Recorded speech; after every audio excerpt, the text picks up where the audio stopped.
Hello everyone, this is Brian here from Eastwood Racing. Super happy to have you guys back here in the channel. Happy you guys are all doing wonderfully, somewhat, probably. Yeah, we're just doing the best that we can because there's some wild shit going on out there and we're dealing with it. Today we're gonna have some really awesome stuff happening. We're gonna be getting the GTI ready to get back on the road here for the street, getting it ready to get back into competition for when the tracks open this year. We have some really awesome stuff coming from the guys at USP Motorsports and from the team at Spulin. So I can't wait to show you guys these really simple, relatively inexpensive mods for like the GTI and like the Mk7 Mk7 family that will help you whether you're on the street or you're on the track. Because one of the focuses we have for this car is it needs to be streetable and also stupid fast on track so I can have the best of both worlds. This is going to be pretty fun, and we'll show you guys a little bit of the install and show you guys some of the little features of it. Thanks to my co-host for the great intro earlier, so I appreciate that. Let's get into it. The piece I'm going to tell you guys about is something I'm excited about. This is the dog bone pendulum mount here from Spulin. This guy right here. These are a really awesome mod for the GTI. This is actually a great first mod, adding something under the vehicle to keep the traction in the front wheels, to keep it from having that wheel hop. Another way to explain it, if you've ever been in one of the GTIs or a Mk7 car and you went to floor it and the wheels spin, but then they stop spinning, then they spin again and the car kind of like jitters, that's what this helps preventing. It keeps that connection nice and strong. It's a beautifully machined piece, all ARP bolts. If you don't know ARP, that's actually probably okay because they're that good that you never hear about them breaking because they're awesome. These guys are seriously an industry leader when it comes to bolts and machining. So the next, dropping stuff. Yeah, we're gonna talk about that. Bring that over here. We're definitely gonna talk about that. People gotta know. Next, I got this. This little guy is going to make a tremendous difference to shifting in the GTI. So you guys know my GTI is a 6-speed. It has the DKM twin disc, the MR series clutch in there. And what this is a bleeder block. So this is gonna replace the factory one. But what this little piece does, this helps the fluid that comes through the clutch line get through faster so you can get into your shifts faster. It's a very subtle, but really well worth it mod because you get rid of that delay when you're trying to shift as quickly as you can on track or even on the street if you're a spirited driver. It gets rid of that delay you feel it, and it's really something you're only gonna know if you have a manual Mk7. It's the only way you're gonna know this. This makes it a lot easier and it's not expensive. So shout out to Spulin for this one. I'm really happy this came out because yeah, I don't really need any of my shifts slow down whatsoever. All right, next piece up is this. It's my tip. No, tip stands for turbo inlet pipe. Essentially, this is going to be connecting to the cold side for our Turbo Parts Canada TPC 20.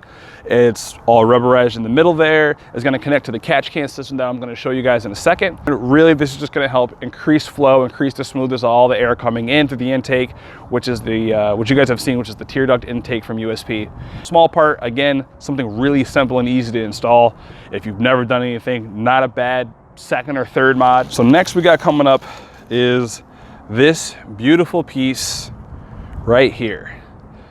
If you guys have, this is your first time seeing this, or if you know what it is but you don't have one and you're trying to do things on track, you're missing out and you're not going to get where you want to without one of these. This is the catch can plate that Spulin makes for their catch can series for the Mk7 Mk7 platform. It is seriously fantastic. It is a gorgeous piece. You can see what they did with the baffling here on the inside. I mean, this thing is cool. They did a lot of work with this, and I'm really excited to have this new upgraded piece. To give you guys a little backstory, I want to say about a year or so ago when I first started working with the guys at USP and Spulin, we were trying to figure out what can we do to help people who have this vehicle go out on track and handle high G corners. Because originally what would happen is the engine would start starving itself because the PCV valve would starve itself. Essentially, you get oil blow by. Long story short, oil went in the intake, came outside the hot side of the turbo, went outside the exhaust, robs a bunch of power. Looks like you blew your motor when you didn't, and it's terrifying. So if anyone's watching this wondering why they can't go any faster in their GTI or R or whatever, that's why. And there are a lot of manufacturers who do make catch can units.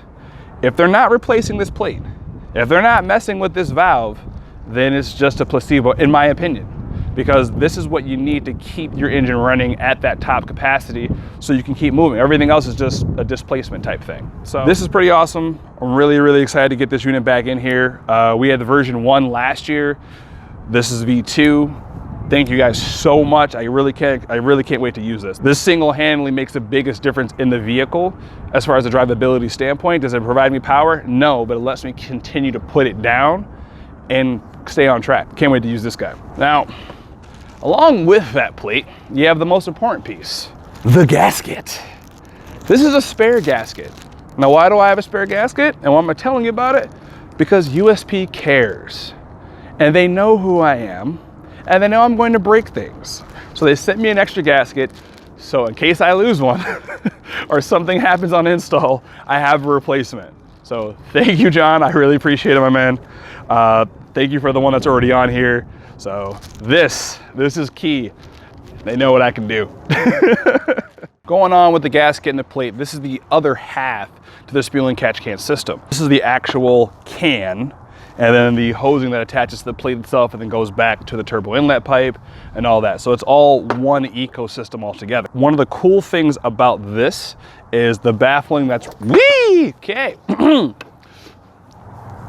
The baffling that's inside here, and this helps keep the spillover oil and everything here at the bottom, and then the vapor itself can come back and you get the nice air and the system stays clean and you don't have oil leaking out of your intercooler pipes because there's blow by all the way through it.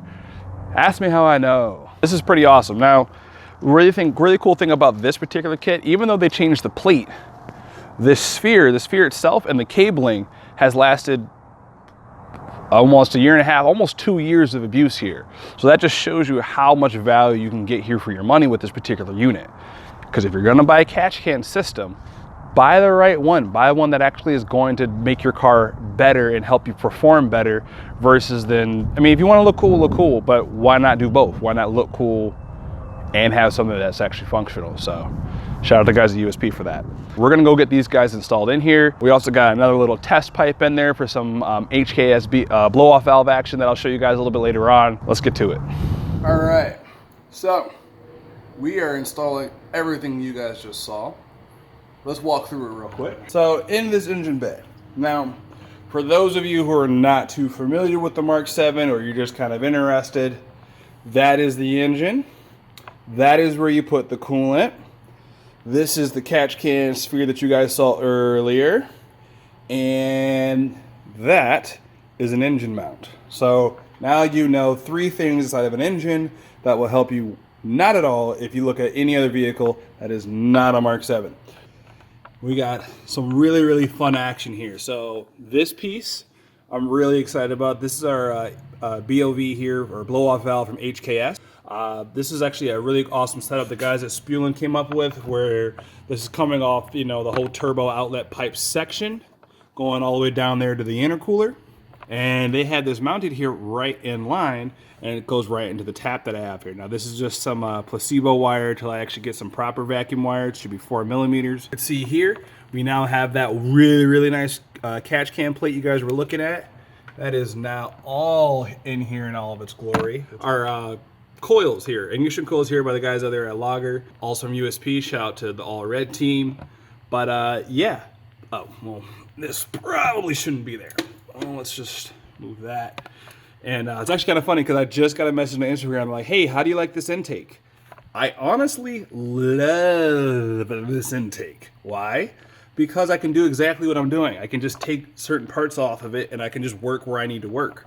But another reason I actually really do like this intake from USP, the tear duct, and I'll probably turn this into a video on its own so you guys will see it a little bit later, is this setup is awesome. I mean, we're getting a direct air feed from here right into the side of the unit. It has nice little block off plates and everything. It's pretty dope. I'm over here trying to film and you just coming in hot. To be the star of the show. You're the star of the show?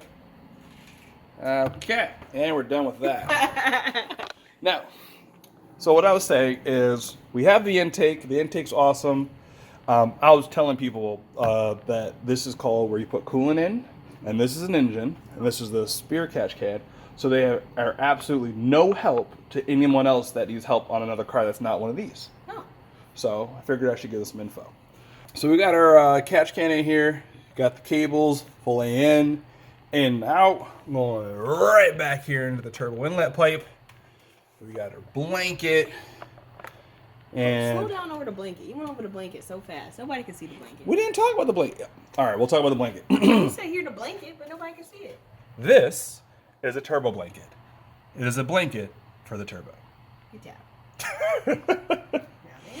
Why does the turbo need a blanket, Brian? Because the turbos throw off a lot of heat, regardless of the maker. And this helps keep temps in the engine bay down quite a bit because you really don't want to have any heat soak when you're going fast. That will 110% slow you down. So, what's this? What's what? Oh, this. Oh. All right, so we have some cool things in here. So down here, that's that bleeder block I was showing you guys earlier from the guys over there at Spewin. Zoom in, bing. So you guys can see that in there. I did spill a little brake fluid, which is fine. And this is also something we really wanted to try. This is the Diesel Geek Sigma 6 shifter that I was able to grab off a buddy of mine. So we're gonna see how this unit does as well. I honestly, if you ask me right now, what are the differences between this one or the Spewin one you were using? I have no idea, so I'm gonna go find out. It'll probably be awesome. The Spewin one was great, and I foresee the Diesel Geek one being also great, but I love testing stuff and seeing what differences there are when people make different products. So yeah, that's gonna be really cool. Anything else that's cool in here? Someone's gonna ask, why is there like rust and everything back there? Because I had a battery explode like a year and a half ago and everything's fine. Let's not talk about it. So now all we got to do is get the rest of this. All we got to do is get the rest of this up and running and we'll be good to go. So yeah. Ready? Yep.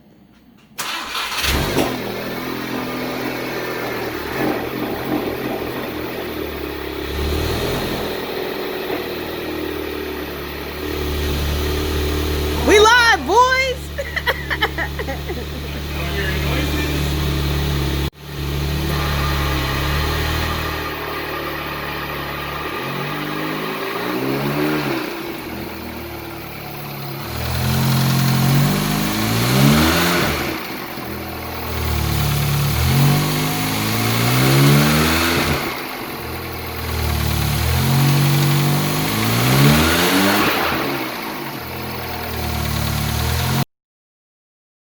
Later on in this video, you'll get a quick little preview as we install some of them so we can finally get the GTI back on the road. It's been sitting in the garage for weeks now, and weeks now, and weeks now, and so since all the tracks are closed, we're at least trying to get it road ready so that when those tracks open up, we're ready. All right, that's it.